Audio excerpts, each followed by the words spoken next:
My phone buzzed at 2:17 a.m. I remember the exact time because I was still staring at the ceiling, replaying the argument in my head, wondering if maybe, just maybe, things would calm down in the morning.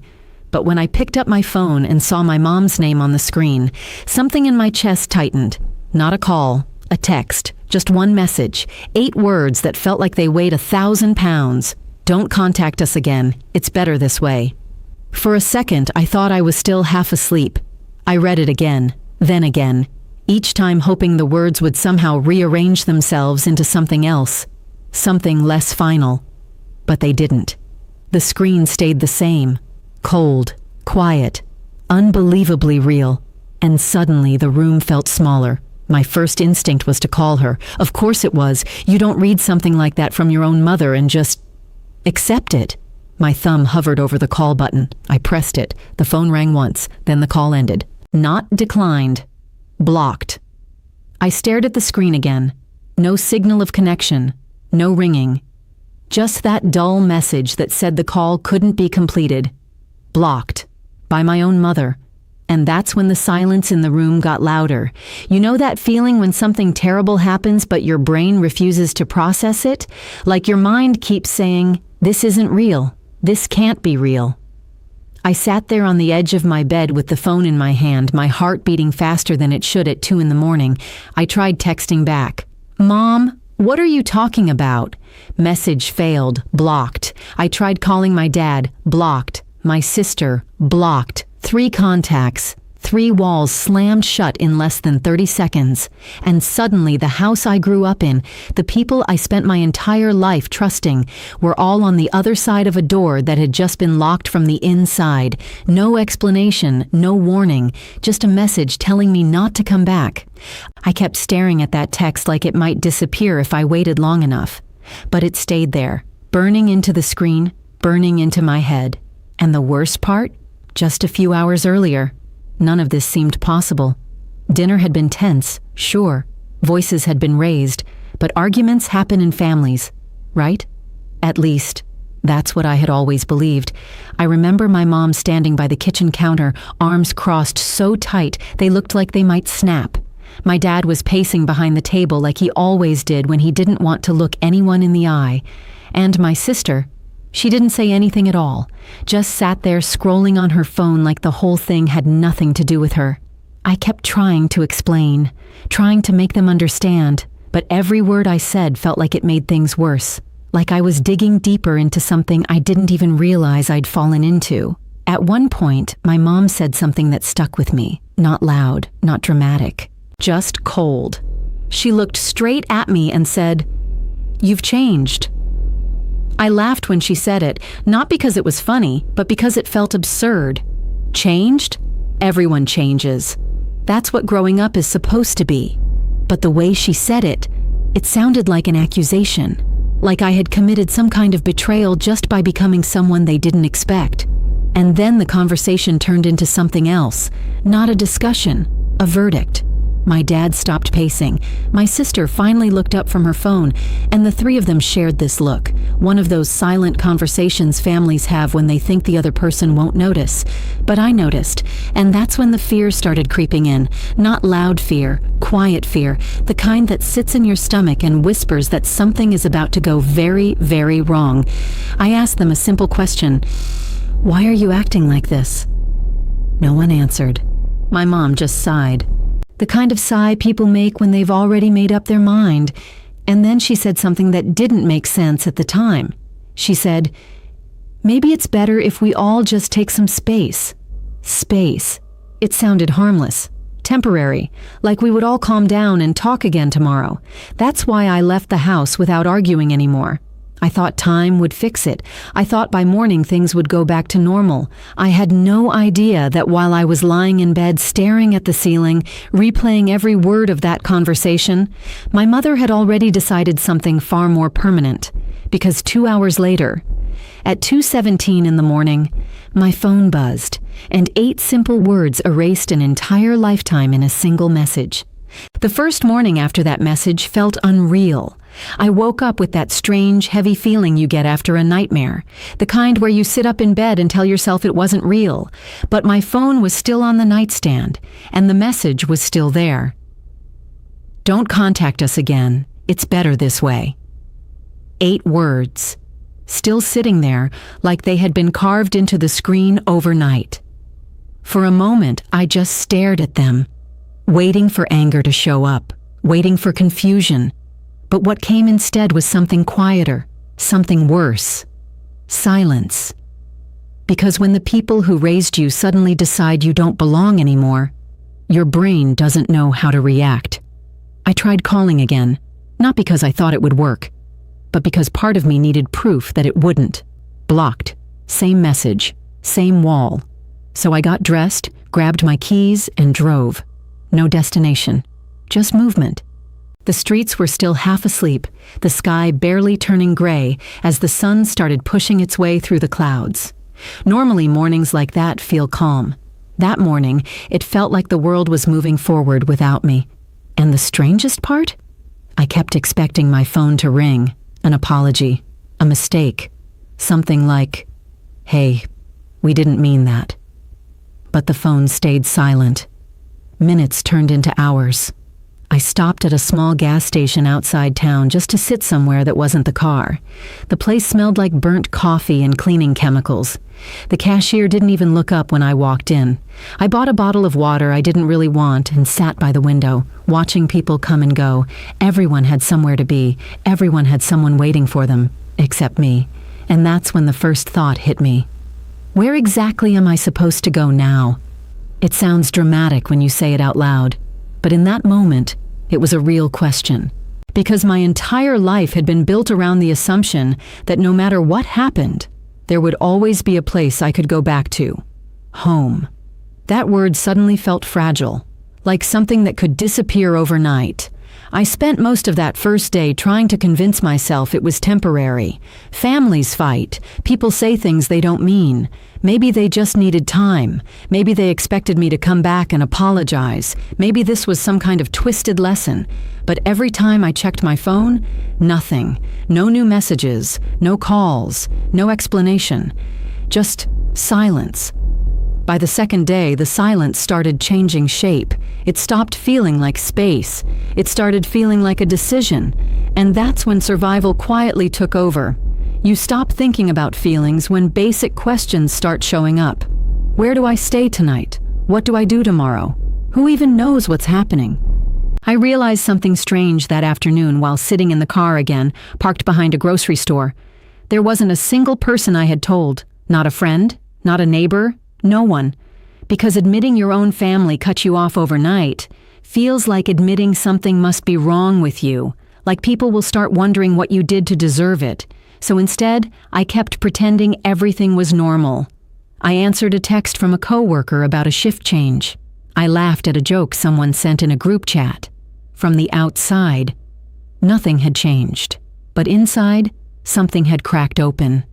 And the longer I sat with it, the more questions started rising to the surface. Not loud ones, quiet ones. Small details from the past few weeks that suddenly felt off. The strange way my parents had been whispering when they thought I wasn't around. The way my sister avoided eye contact whenever certain topics came up. The way my dad kept saying things like, "You don't understand the situation." At the time, I thought they were just being dramatic.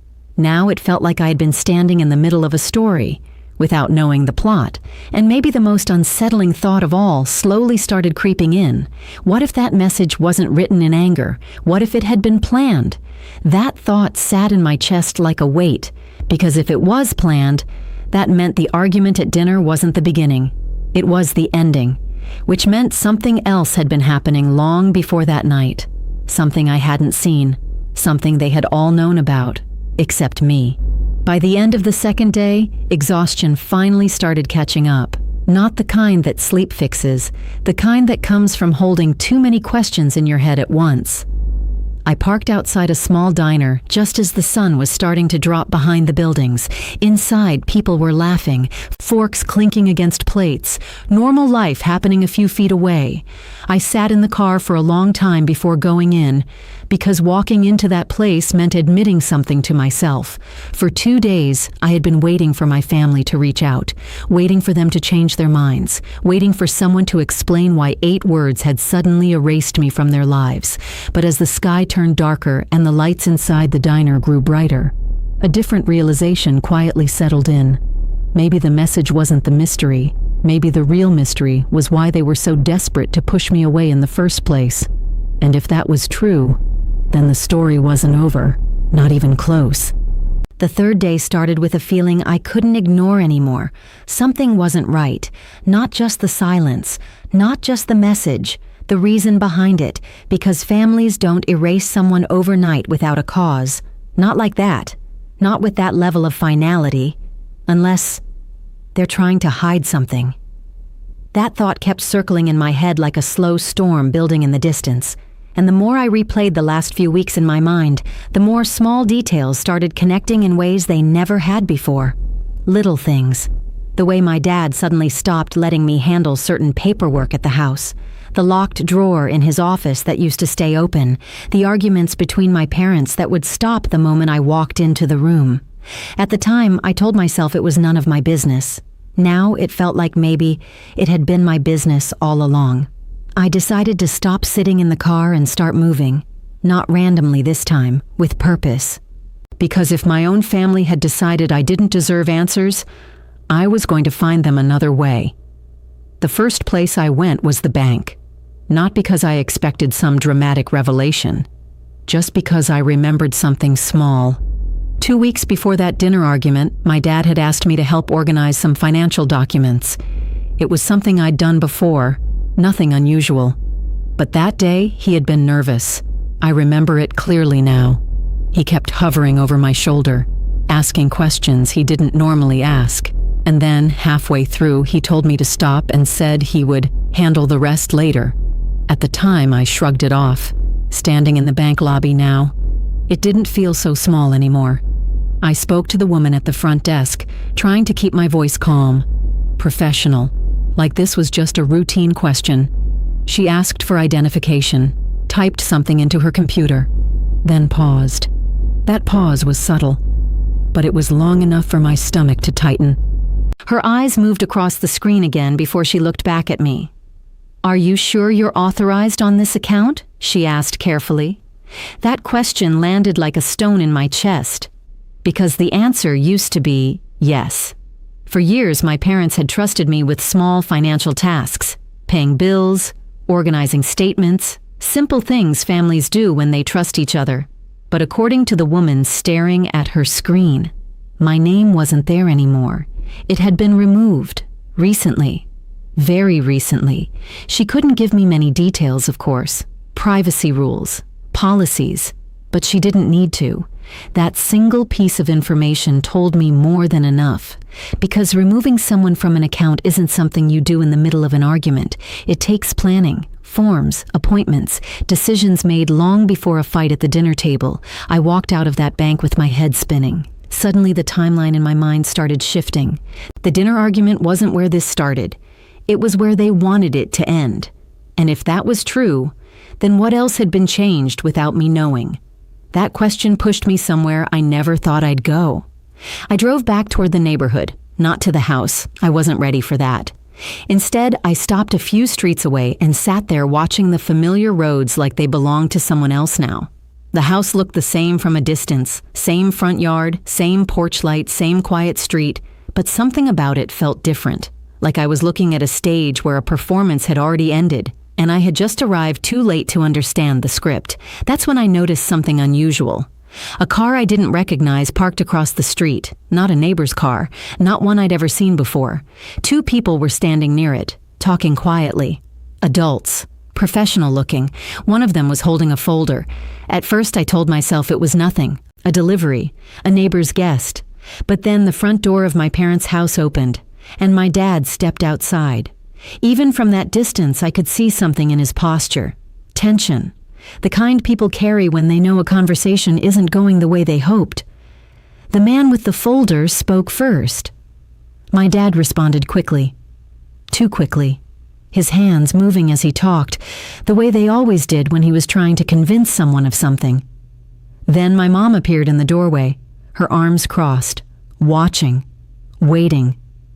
The conversation lasted maybe 3 minutes, but those 3 minutes told me everything I needed to know, because when the man finally closed the folder, my dad looked straight down the street, toward where I was parked, not like he saw me, but like he was checking something, making sure something stayed hidden. That's when the quiet fear I'd been carrying for 2 days finally changed shape. It wasn't just fear anymore. It was realization. Whatever was happening inside that house, whatever those adults had come to discuss, it had started long before that message at 2:17 in the morning. And suddenly one truth became impossible to ignore. They hadn't pushed me away because I was the problem. They pushed me away because I was too close to something they didn't want anyone else to see. And the moment that realization settled in my chest, I understood something even more disturbing. Secrets like that don't stay buried forever. Eventually someone asks the wrong question. Eventually someone opens the wrong drawer. Eventually someone connects the wrong pieces. And when that happens, the people who tried to silence the story don't get to control how it ends. The first call came at 6:42 a.m. I know the exact time because it woke me up so suddenly that for a moment I thought something terrible had happened. My phone was vibrating across the table, rattling against the wood like it was trying to escape. I grabbed it half asleep, and when I saw the name on the screen, my chest tightened. Mom. For a second, I just stared at it. 2 days earlier, the same person had sent me a message that erased me from the family. 2 days of silence, 2 days of being blocked, and now suddenly, a call? I didn't answer. The phone stopped ringing. Then 10 seconds later, it started again. Same name, same number, same person who had told me not to contact them again. I watched it ring until it stopped, and that's when I noticed something strange. Another notification popped up, then another, and another. Missed call, missed call, missed call. At first I thought my phone was glitching, but when I opened the call log, my stomach dropped, because it wasn't just a few calls, it was dozens. From my mom, from my dad, from my sister. The screen kept scrolling. 58 missed calls. 58 in less than an hour. The same people who had blocked me from their lives were suddenly trying to break down the door they had slammed shut. My first reaction wasn't relief, it was confusion. Because people don't panic like that without a reason, and something about the desperation in those calls felt wrong.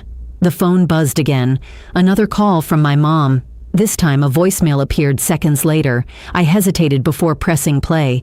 Her voice came through the speaker, rushed and breathless. Not angry, not cold, panicked.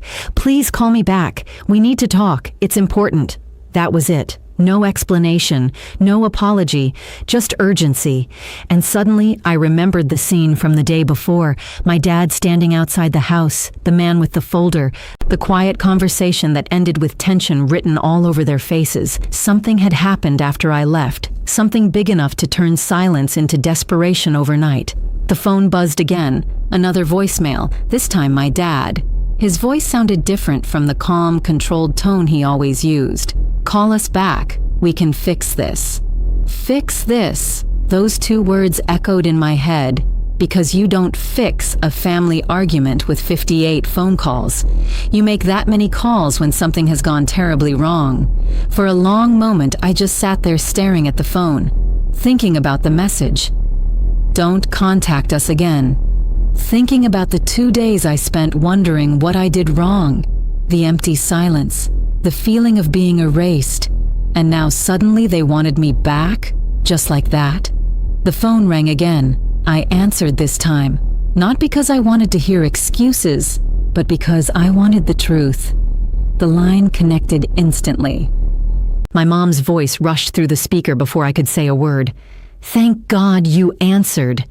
There was noise behind her, voices, movement. It sounded chaotic. "What's going on?" I asked. For a moment, she didn't answer. Then she said something that made my heart slow down instead of speed up. "You need to come home." Home. That word felt strange coming from her now. 2 days ago, that door had been closed permanently, or at least, that's what they wanted me to believe. "Why?" I asked quietly. Another pause.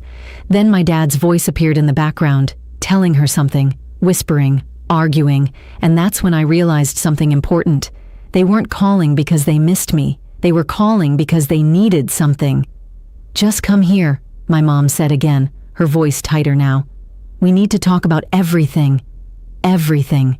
I leaned back in the chair and looked out the window. Morning traffic was starting to move, people heading to work, normal life continuing. But inside that phone call, nothing felt normal anymore. "Yesterday," I said slowly, "you told me not to contact you again." Silence. Heavy silence. Then my dad took the phone. His voice sounded forced, like someone trying to stay calm while the ground was shifting beneath them. "That situation has changed." Changed. Another careful choice of words. I closed my eyes for a moment, and suddenly the pieces fit together. The bank account changes, the strangers with the folder, the tension outside the house, whatever those adults had come to discuss. It hadn't gone the way my parents expected, and now the person they pushed away had become the one thing they couldn't ignore. "Is someone there?" I asked. Neither of them answered immediately, which was answer enough, because secrets survive in silence. But the moment outsiders step into the story, silence stops working. My dad spoke again, quieter this time. "We just want to explain." Explain. 2 days ago, I wasn't even worth an explanation. Now they were begging for the chance. The phone stayed pressed to my ear while the seconds stretched between us. 58 missed calls, a family that suddenly needed forgiveness, and a truth that had clearly started spilling into places they could no longer control. For the first time since that message arrived at 2:17 in the morning, I wasn't the one searching for answers anymore. They were.